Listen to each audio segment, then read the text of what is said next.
Pour 2025, c'est la première autorité de la République qui s'est engagée pour le soutien et l'aide à la culture. Donc ça, c'était déjà un décor très bien planté. Alors, il y a eu une première activité, à mon avis, qui a été les États généraux de la culture. Les États généraux de la culture, c'était indispensable, c'est un diagnostic à poser. C'était de voir qu'est-ce qui a marché, qu'est-ce qui n'a pas marché. Nous avons décrié le manque d'aide, de mécanismes d'aide à la création. Rapidement, après les États généraux, il y a eu des appels à projets et des projets ont été retenus, qui ont été financés. Il y a une très grande avancée, c'est l'avancée au niveau de la sécurité sociale. C'est l'AVOC.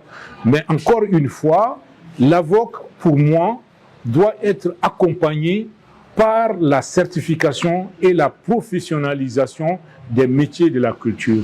Je crois que le ministère est bien attelé à ce travail-là parce que je suis impliqué dans cette dynamique où le ministère a écrit à son homologue de l'emploi et de la formation professionnelle pour avoir un accompagnement. Je crois que c'est là qui va nous permettre d'arriver aux 20 autres pourcents du statut de l'artiste qui n'ont pas été pris en compte par l'AVOC, qui est une belle avancée encore une fois. Je crois que l'année, les différentes activités, la revitalisation du territoire, c'est un vaste chantier. C'est très bien qu'on l'ait posé. Il faut creuser, il faut creuser.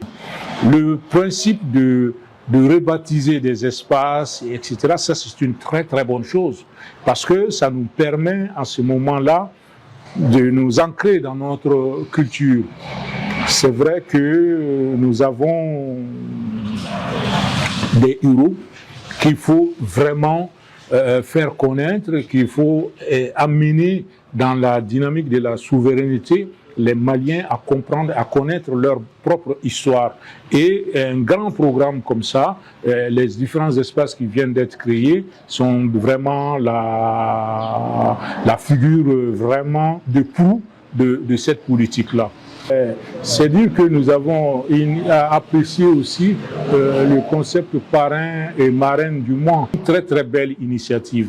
Ça nous permet à ce moment-là aussi de faire la promotion, de faire la reconnaissance de tous ceux et celles qui ont mouillé, comme dirait l'autre de façon triviale, le maillot pour la culture au Mali ou pour le développement tout court du Mali, d'être reconnus, récompensés, plutôt que d'attendre leur mort. Et alors, toutes ces actions sont passées dans l'année de la culture. Il y a eu des choses qui sont très très positives, qui ont été menées. Il faut continuer maintenant à creuser, à développer et à réfléchir. Les acteurs non étatiques ont été plus ou moins impliqués. Que ce soit dans toutes ces grandes manifestations, nous avons vu que le ministère a créé un comité technique aussi qui regroupait des acteurs culturels. Je crois que la preuve a été faite en ce moment que le partenariat public-privé était un bon partenariat, c'est une belle carte à jouer.